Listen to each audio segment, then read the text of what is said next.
బట్టిప్రోలు మండలంలో తెలుగుదేశం పార్టీ పెద్దవూలి ఆధ్వర్యంలో స్వర్గీయ నందమూరి తారక రామారావు నూతన విగ్రహావిష్కరణ కార్యక్రమం నిర్వహించారు।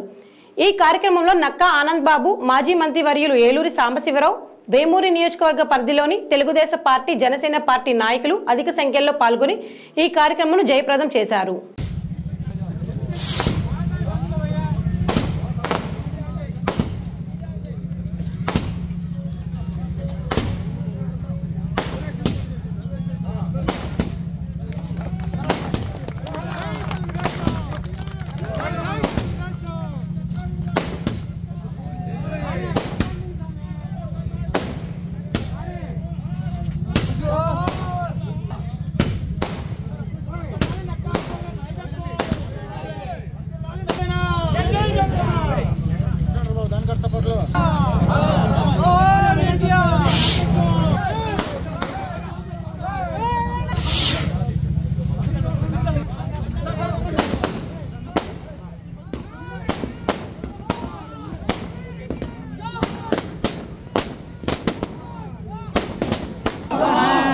नक्का अनुभव नायकत्व नक्का अनुभव नायकत्व पवन कल्याण गारी नायकत्व पवन कल्याण गारी नायकत्व